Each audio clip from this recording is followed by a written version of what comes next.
Good evening, and thank you for staying all the way to the very end. I'm Rashri Agarwal. Of course, Tal needs no introduction, but I've been coming to the Objectivist Conference only for the last 4 or 5 years. I'm not new to Objectivism, but indeed, in fact, I discovered and Atlas Shrugged shaped my life, as many, many of you in the audience, while I was in my teens. I think I'm the philosopher persona, Tal.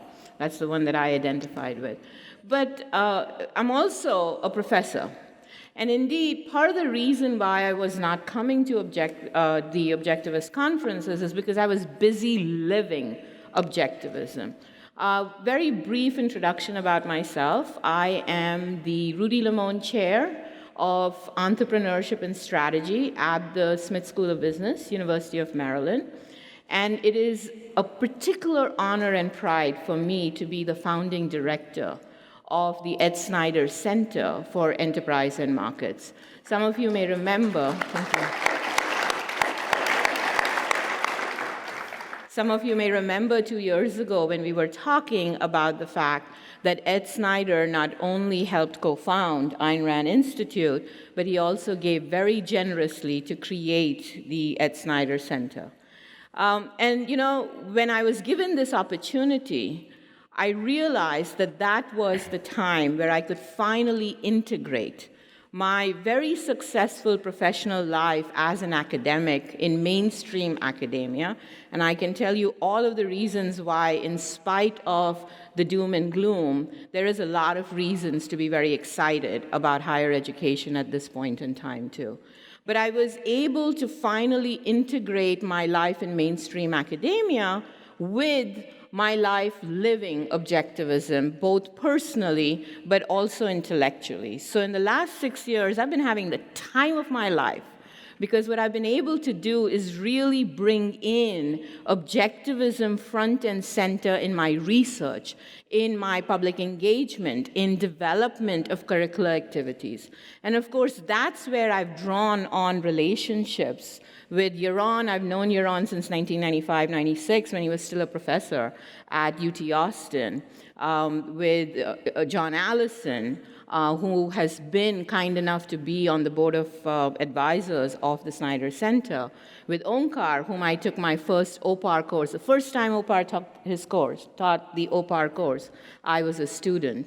And of course, thanks to you, Karl Barney, for giving the first dollar support for enterprise through literature, our high school program, and also now helping us develop curricula so that students in University of Maryland can first and foremost take a course on creating a purposeful life, which is all Objectivism 101. So we started off thinking about what is it that we could do talking about achieving happiness, given the fact that indeed I'm happy, you're happy. I am. A lot of you are happy. So let's talk about this fun topic at the end of this very exciting week that we've been together. But maybe we'll start by how we came about thinking about this talk. So first, I called Rajri first time, and hi, how are you? And great. And who are you? And what are you doing? And great. I want to get to know you, and so on and so forth.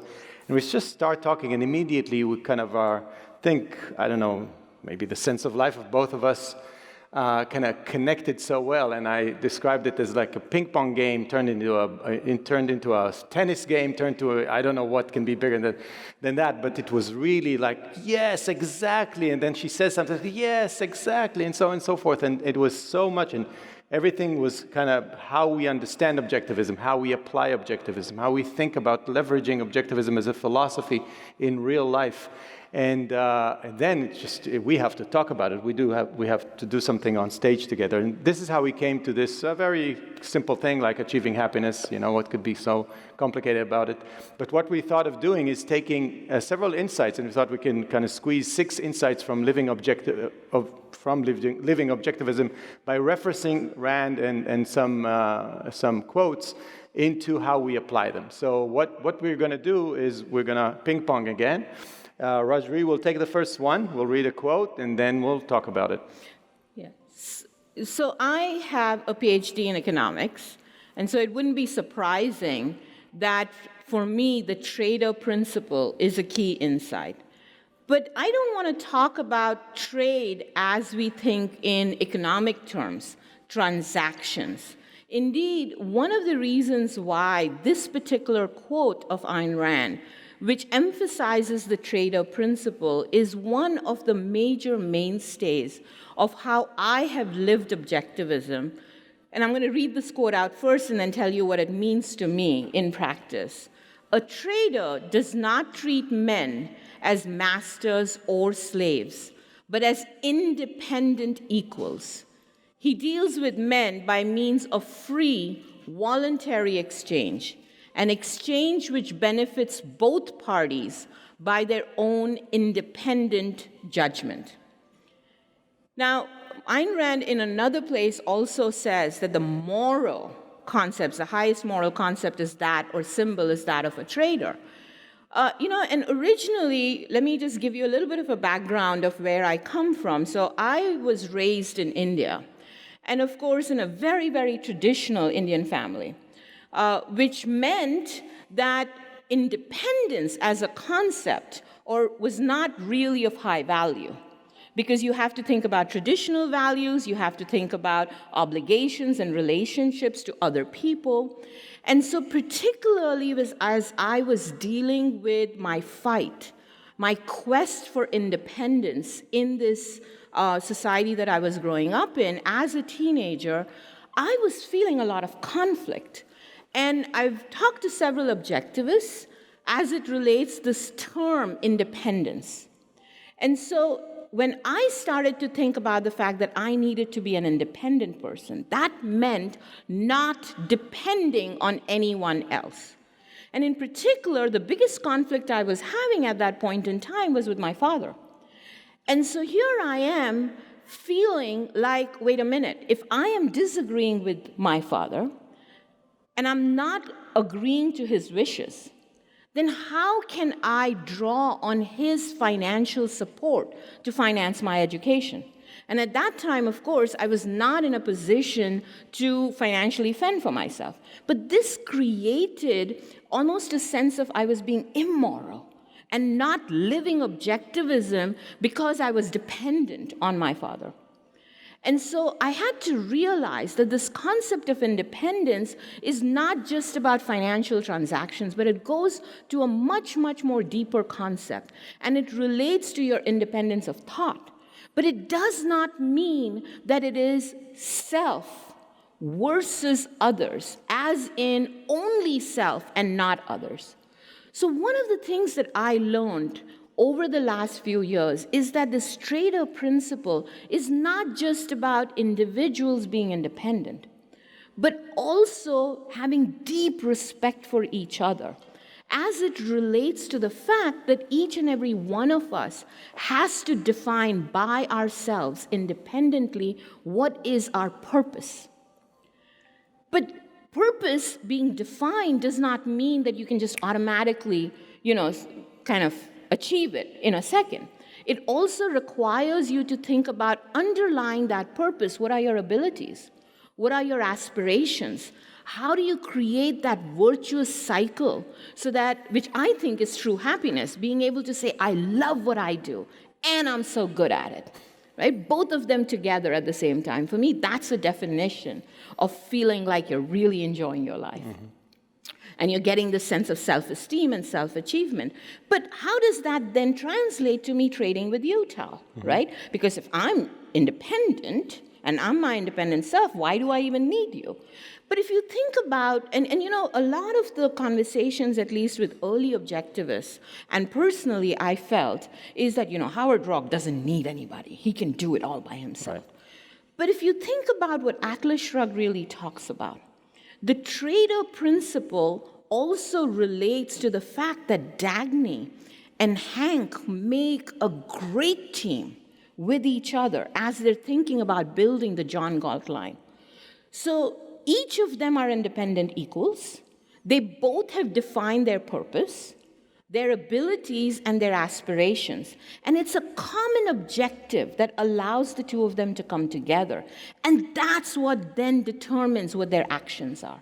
So trade is so much more than a transaction, as in I do something and you do something. It's really about making sure that you have your own purpose defined, but you also have an alignment of objectives. So each of us brings to the table complementary skills and aspirations that then need to be aligned for a common objective, which is consistent with both of our purposes. And that's what determines our actions. So that's what the trader principle means for me. So when we talked about it, I thought about some. That's really good. Yeah. Thank you. I want to take the trader principle to a different angle. So when I read Atlas, and again, having to integrate objectivism into my life, it's such a older age, and knowing, having a lot of life experiences and what works, and then trying to figure out how those two come together, trying to understand if what works is actually good. And one of the things that I was always good at is I never wanted to be a sales guy. I was like always refused to be a sales guy, but I was You're pretty good at it, Tal. So wait, here's the story. So I was always kind of sales engineering, sales operations, always in the back kind of. But they always kind of drew me to those sales meetings. And then the way I thought about what I'm doing, and they brought me because after that meeting, usually they close the sale. What I took from the trader principle is that I was always interested in the values of the buyer, and I never started talking before I asked, so what are you trying to achieve? And what are the values you're trying to achieve? And sometimes, by the way, you have to ask for like 15, 20 minutes because they'll tell you, yeah, we want to achieve efficiency and so on, but you realize that the person across the table is trying to achieve a promotion or to fix something that, or something personal. So until you get to the core of what they want, I cannot trade because it's a trade of values. And for me, it was always until I got really clear on what are the values you're trying to get out of the trade, what the values I try to get, then the trade will fail. And I see so many salespeople coming in. It's like, I know what I want to sell. This is what I want to sell. Now I'm going to describe to you what I want to sell and why I want to sell it to you. I have no idea where you're coming from, and that's a recipe for failure. So the trader principle, when I took it deep, is understanding that it's an exchange of values. And if you really want to be clear on what's going on, you have to bring the values first and then figure out. Sometimes you walk away, Sometimes you're like, that's not the right value, and I cannot fulfill that value. I'm going to walk away because there's no way I can fulfill that value. And I was very honest, by the way. I shocked some salespeople by just saying, it's not the right product for you. I think I know what's good for you. It's not our product. It's not our software. So that's kind of in a deep sense the trader principle for me. Let's move on to the second one. The second one that we wanted to talk about is the power of introspection. And for me, if I were to take one big, huge impact on my life was understanding the power of introspection. And I don't think Rand wrote enough about it. She wrote about it, but she didn't write enough about it, I think because she was just an amazing natural introspector. So let me read some of the one quote from ITOE.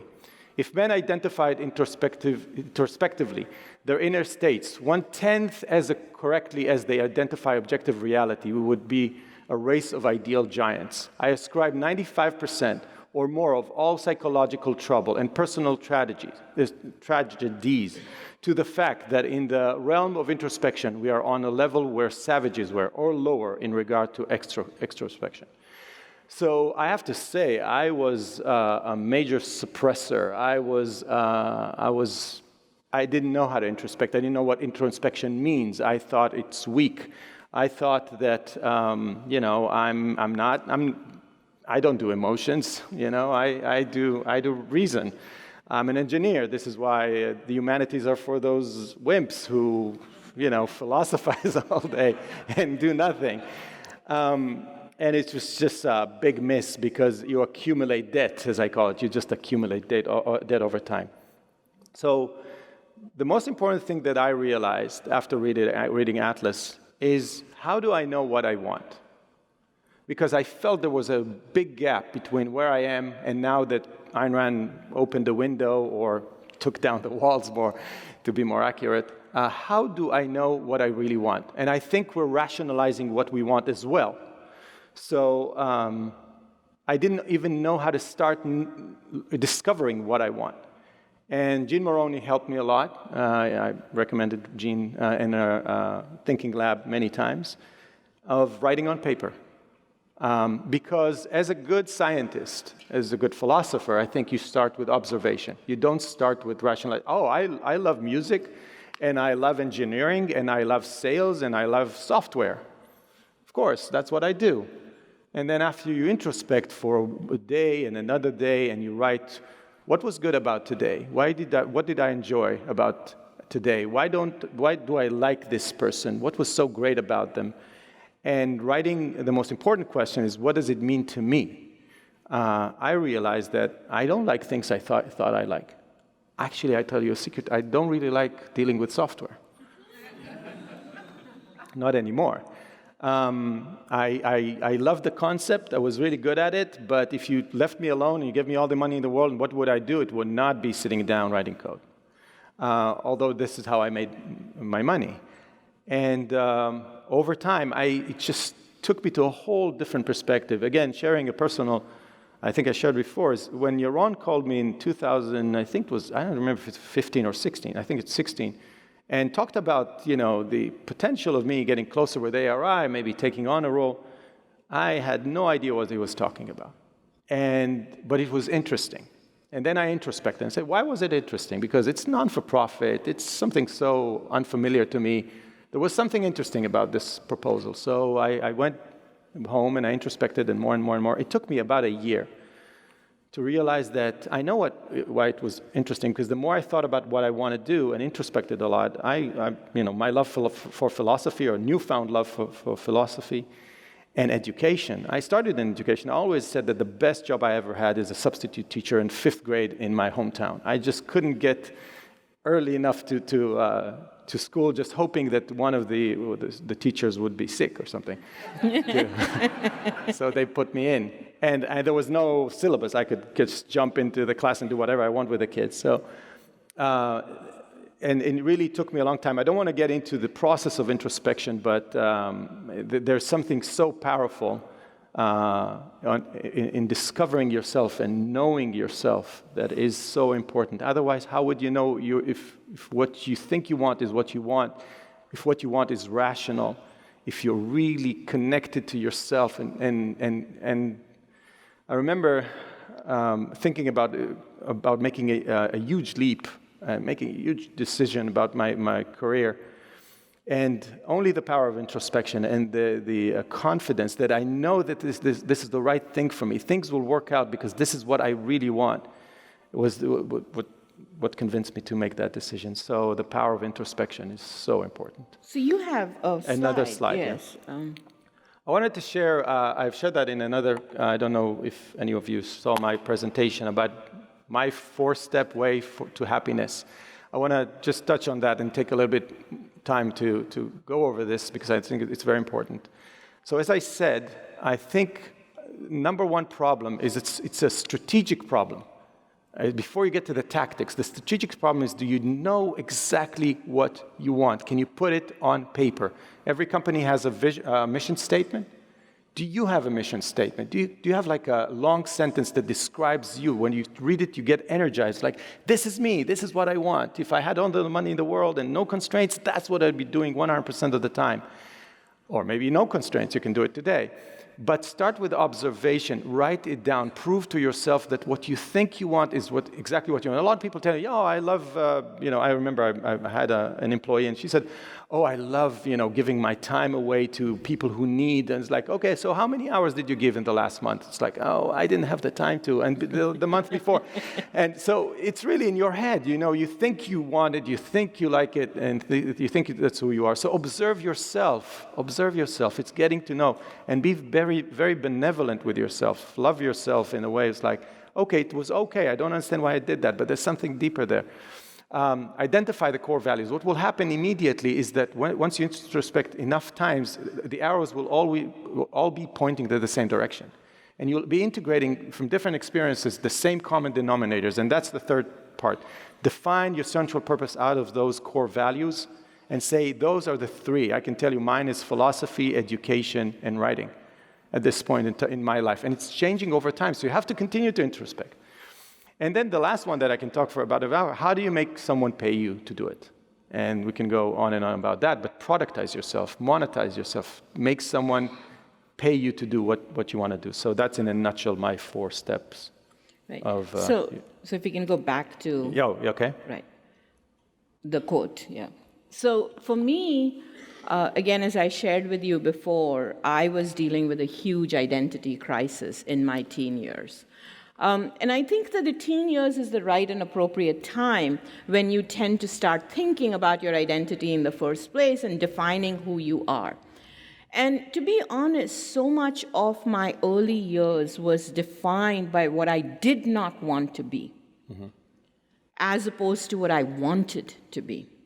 And, you talked about the fact that you relied on writing as introspection. For me, at a very critical juncture, I realized that I needed some guidance in how to deal with the inner critical parent in my head. Because even though I was no longer around the parents that had raised me and I'd walked away from them, they were very much in my head. And how do you sift through it? So I'd read Rand, I had read Atlas Shrugged, I knew intellectually that that is the life I wanted to live. But having these ideas, it doesn't mean like there's this light bulb that goes because there's a switch that's turned on, and then as a result, boom, now you can just do everything exactly the way that your mind's thinking about it, because you are programmed in so many ways for your first 14 or 15 years, and you've implicitly or explicitly taken in so many things that you don't even realize. And so introspection, for me at least, was a way to do recognizance in my own mind, to recognize and then separate and realize, and then, of course, reprogram for myself. And you talked about the fact that writing did it for you. For me, it was honestly seeing a psychoanalyst. And indeed, right from when I was 19 or 20, I think the one smart thing that I really, really did, even as a kid at that point in time, was recognizing that Atlas Shrugged was the one pillar of strength for me, but I also needed someone that I could count on that could help me talk through how it applied for myself. And indeed, for the last 32 years, if there is one religious practice that I've always observed, it is to go and see a psychoanalyst. And indeed, Charlie, whom I'm seeing now for the last 9 years, since I moved to Maryland, I walked into his office and I said, Charlie, I'm coming to see you so that I don't have to come to see you. And we continued, and about 5 or 6 years later, after we talked about a lot of things, and I was finally feeling good about a lot of things, he says, you don't need to come see me anymore. And so we agreed for a summer that we would take a break. And at the end of that summer, this was also a very traumatic summer for me because I'd lost 2 people. Both Ed Snider had passed away earlier in April, and then I'd lost a very, very dear friend of mine in June, accidentally, at a very young age too. And I dealt with that because, again, going back to that independent self, I can do it by myself, damn it. I don't need Charlie. And Charlie's made it a point to say that I'm good enough that I don't need to see him. But then when I went to see him, the first thing I said to him is, Charlie, I'm angry with you. And I've never said that to people. I'm not, anger is not an emotion that I usually feel or practice as much. But that was very honest. And what I said to him is, why is it that I need to come to see you only because something is wrong with me? Why is it that I cannot come to see you because I want to continue to introspect, because I want to grow and do it. And this is the part that, Ayn Rand once said, that psychology is at its very baby inceptual stage among all of the social sciences. And I finally understood what that meant, in as much as even psychologists, and Charlie, he's received multiple, Lifetime Achievement Awards. He's very good at what he does. And he said, even us as psychoanalysts, we're trained in thinking about the diagnostics and special DSM. Something has to be wrong with you. It's a disorder. Yeah. And we're trained to thinking about what is wrong with you that we can fix. And so this notion of introspection as being positive and really harnessing your growth mindset is something that I have really embraced in the last 2 to 3 years. So I introspect, and the gift that I give myself when I go see Charlie is an hour and a half where I can focus on me, the inner mind, and then think through how I'm going to sift through emotions, relationships, decisions. And that's my time with myself. Yeah. By the way, my system is cheaper. But my system's very effective for me. Okay, let's go to the third one. So this is the third one, the journey as the destination, which really resonates with me. And here Ayn Rand is talking about the fact to hold an unchanging youth is to reach at the end the vision with which one started. I'm coming to terms with the fact that I'm old and senior now, right? But I feel youthful. And the question, of course, is why do so many of us, in fact, feel younger? I feel younger today than I did 15 years ago. And so the question, of course, is why? And that's, of course, because of the achievement of one's values. But the journey as the destination has two parts for me. First of all, this notion of the destination. A focus on the destination almost implies that the outcome is all that matters. But more importantly, as I'm thinking about growing older, it means that there is this notion of I have to reach a peak. And it's like climbing a mountain. And then once I've reached the peak, I've attained life. Well, now what? You jump off.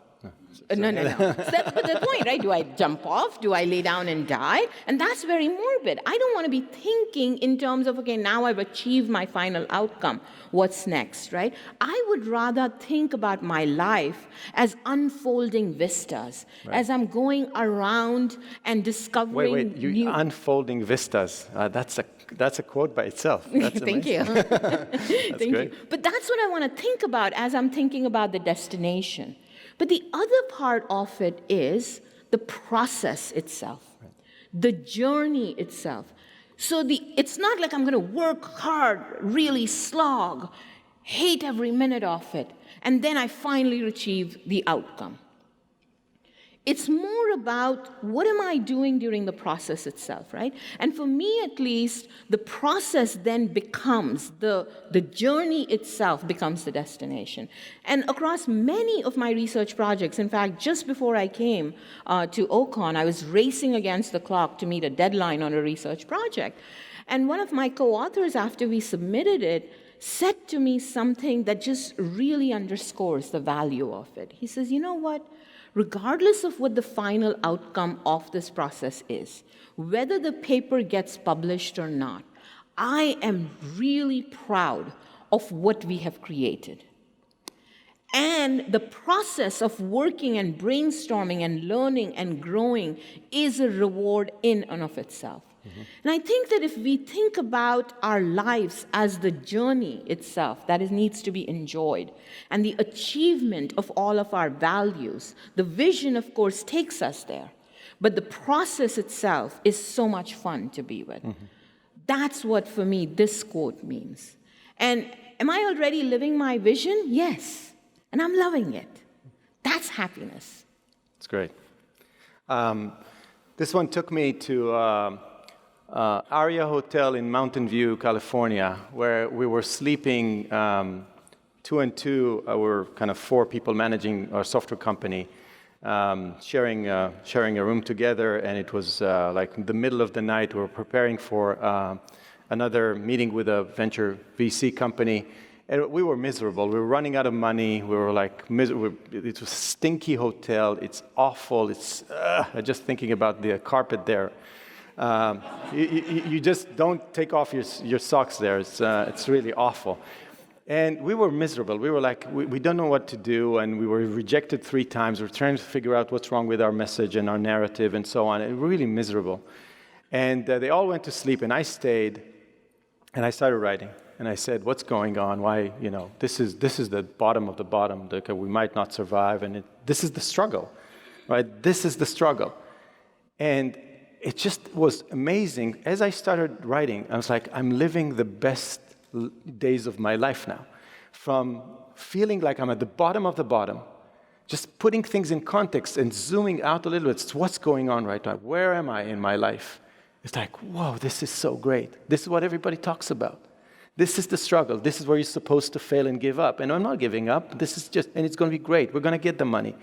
And I couldn't fall asleep. It was like 5 a.m. or something, and we had a meeting at like 9, and it was like, this is so much. So for me, the understanding where you are and zooming out from time to time, again, the power of introspection is just deriving the happiness out of every day, out of every moment. This is your life. It's going to end. Tara has this great quote. It starts and it ends. And make the most out of it. It's not like, oh, next year I'll make this amount and then I'll be happy and so on and so forth. So the way to derive the happiness out of every day is again, zoom out. By the way, I talk to myself so much, it's not funny. And in the shower, it's like, what's going on? Are you happy? It's really weird. But that's another way of introspection, which is, again, cheaper than her method. But you know what? I make enough money to afford it quite well. Thank you very much. Can't argue with that. After all, I'm a non-for-profit, right? Well, you are as well. Okay, let's go to the insight number 4, the role of emotions. An emotion, as such, tells you nothing about reality beyond the fact that something makes you feel something. That's in philosophical detection. And then she says in objectivist ethics, emotions are produced by man's premise, held consciously or subconsciously, explicitly or implicitly. And I want to continue with a quote that I took from Gina Gorlin in one of the Ocons, where she said something and just took my breath away. She said, just casually, the sentence, suppressing emotions is like tampering with evidence. I was like, what? It sounds like an Ayn Rand quote. And I was at this point in my time, still trying to get away or understanding that I'm suffering from suppression of emotions. And what I had to realize is really the idea that an emotion is an effect. It's evidence, but that's it. And then if I could say, if that emotion could speak, what would it say? It will give me an idea where to go. It's like anxiety versus fear. I took that again from Jean. Like anxiety is that fear from the unknown. It's like, I don't even know what's going on. I'm so anxious and I don't know why. There's some kind of threat. Where's the threat? Why am I so scared? Out of what? The money will run out. My children will die. What will happen that is so kind of tensing me up, And so understanding the role of emotion, understanding that emotions are just a way of your subconscious communicating with you, and there's something behind it. It's like, and it's subconscious. This is why it's called it's hidden from you. You cannot communicate with that part of your brain.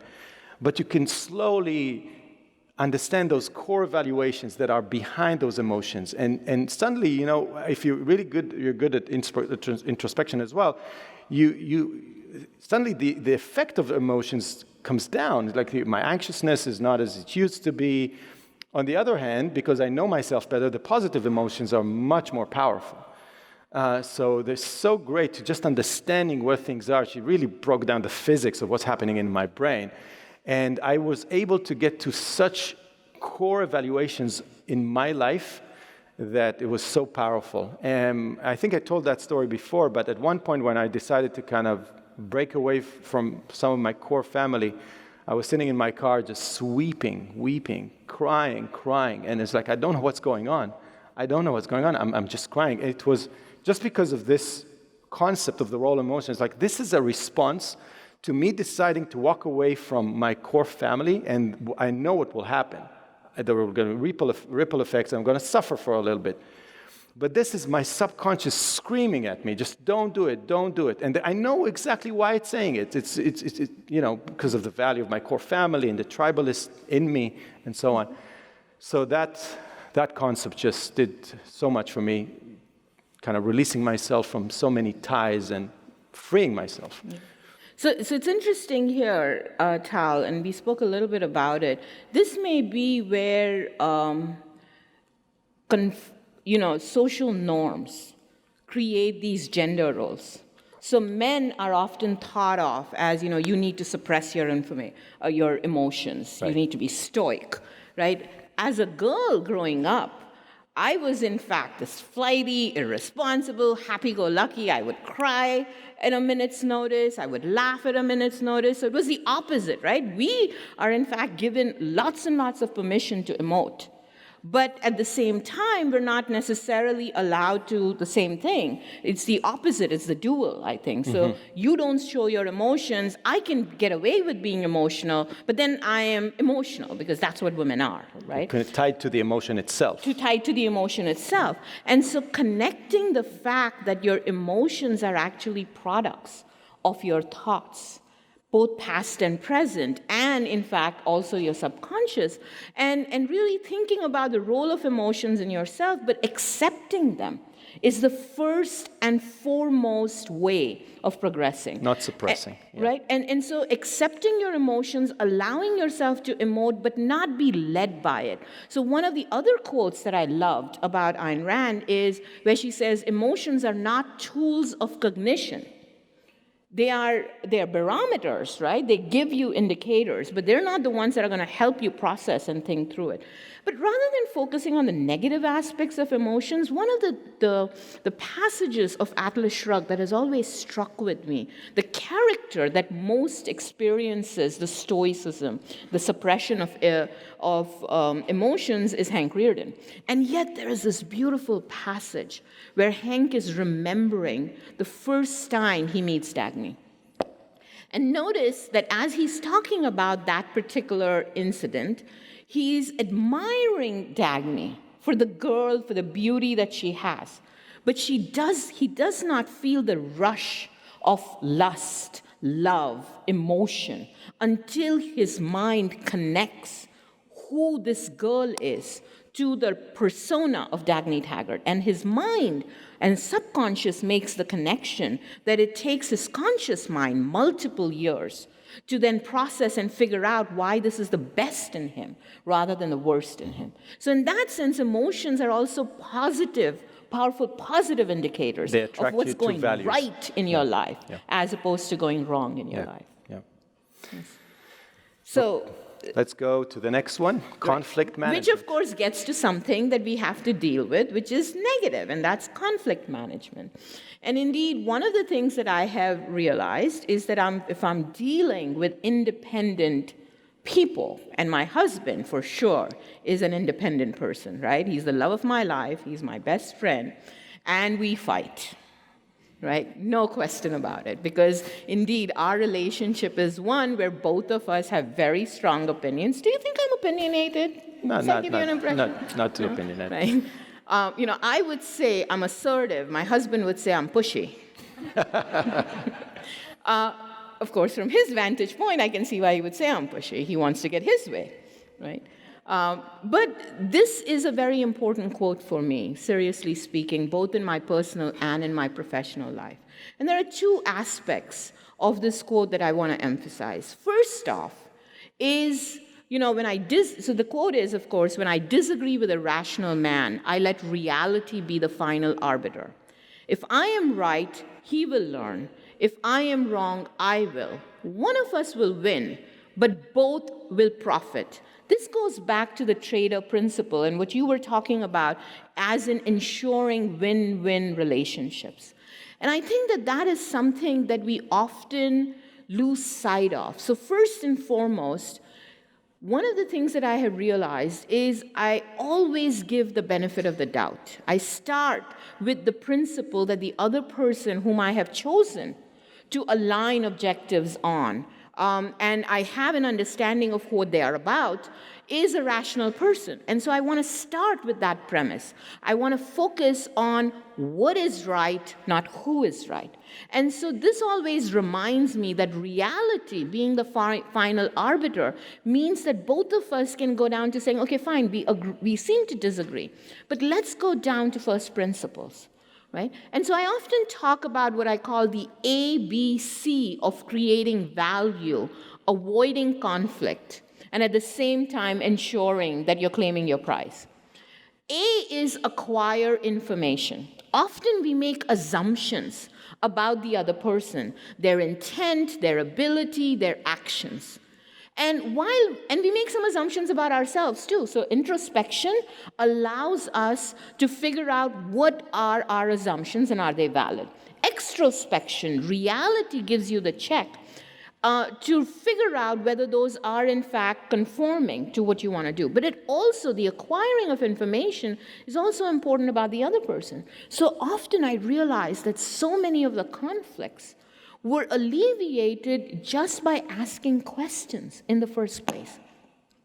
And around, almost 70 to 80% of my conflicts were ended by saying, no, that's not what I meant. You took it that way, but that's not the case, right? So let me explain what it is that I was really saying. So acquiring information, not just about your own abilities, aspirations, and actions, but also the other party's abilities, aspirations, and actions.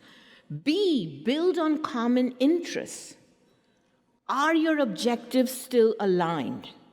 Right? What is the underlying common interest? Often we get stuck in positions. I want to do this. No, I want to do this. I want to go see this movie. I want to go see the other movie. No, but the underlying objective for Rob and me is to spend time together. So let's not get stuck in positions, but think about what the deeper underlying purpose is. And then C is then create value. Avoid conflict, and claim your prize.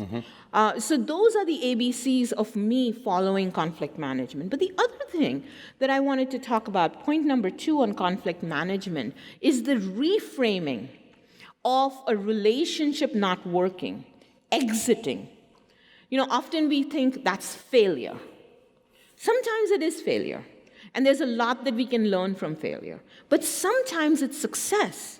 So if you were to evaluate as independent equals that the B, building on common interests, is really for circumstance, for change of viewpoints, we're all growing and changing, and we need to give ourselves permission to change, then it may very well be that Tal, you and I were completely aligned yesterday in our common objective, but today we go separate ways, and that's fine. So that allows you to resolve conflict amicably.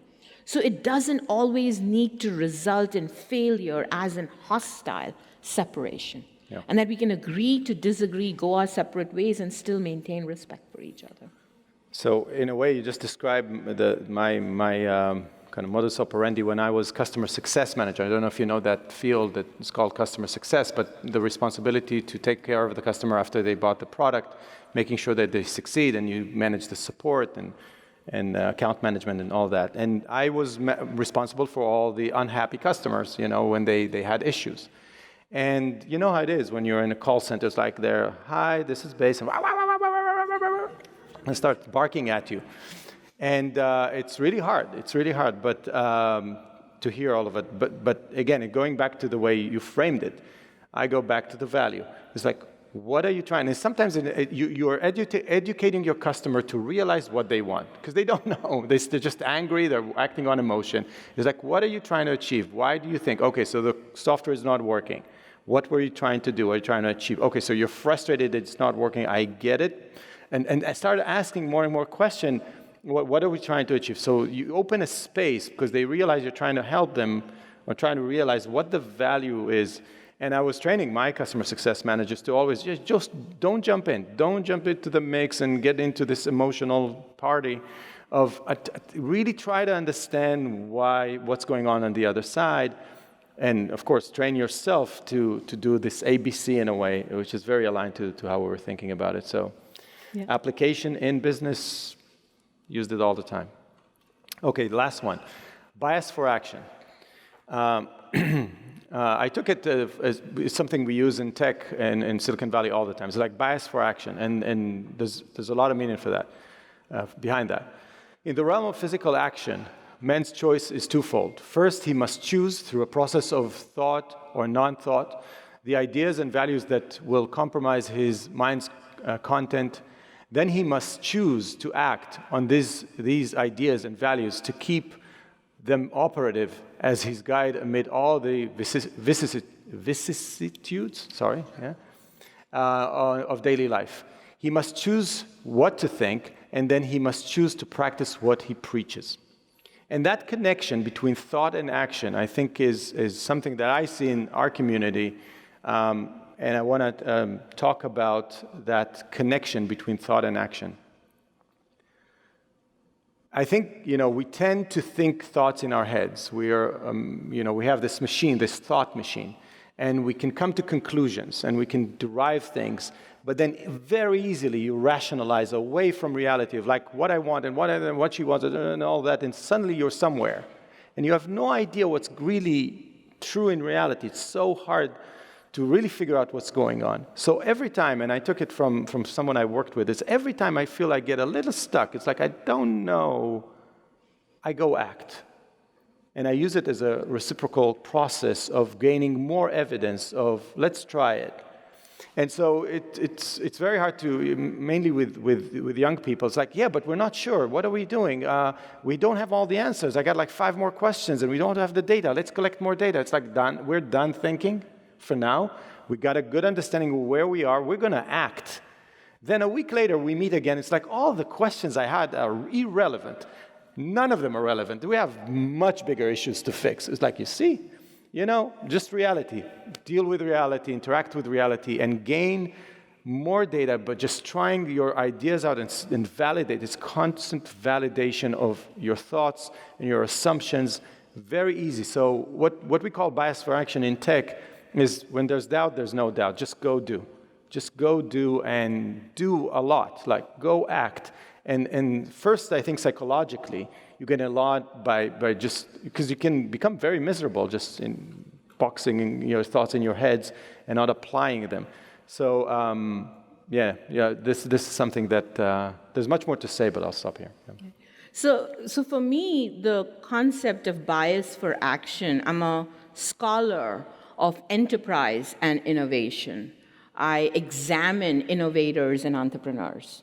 And of course, in my executive MBA, I teach a course on strategic management of innovation. And one of the things that I say to the executives that I talk to is that really my job is not to give you answers, as much as my job is to provide you tools so that you become comfortable in making decisions in an uncertain environment. Because the truth of the matter is, particularly if you're innovating, doing something new, and this is new to the world, not just new to you, you're living. So what is uncertainty really? Uncertainty is defined as partial knowledge about the future, about the consequences of the decision, however you want to make it, right? Partial knowledge can only be addressed through experimentation. Mm-hmm. So one of the things that Ayn Rand often talks about is man is neither omniscient nor infallible, right? So this bias for action actually liberates you. It gives you permission to say, I may not know all the answers, but instead of just going in my mind and going into circles and almost being paralyzed because I don't have all of the answers, let me go ahead and experiment. Obviously, I don't want to fail. Failure is not a desirable outcome, but failure is an important process of learning through trial and error. And if you think about Reardon Metal, it took Hank 10 years to create Reardon Metal. So for me, that is what experimentation and bias for action really represents. I can see that we're out of time. I can see why the ping pong can continue all the way through. The match is over. Yeah. But what I hope what we're leaving you with today is really Only 6 insights. And of course, I can go on and on and on about how much I have learned as I'm living objectivism in terms of realizing what my values are. But what we hope that you do is take what Tal and I have done and think about what are the insights from you living objectivism that have really shaped what you're doing, why you're doing, and of course, the outcomes of what you're doing. Thank you so much for listening to us.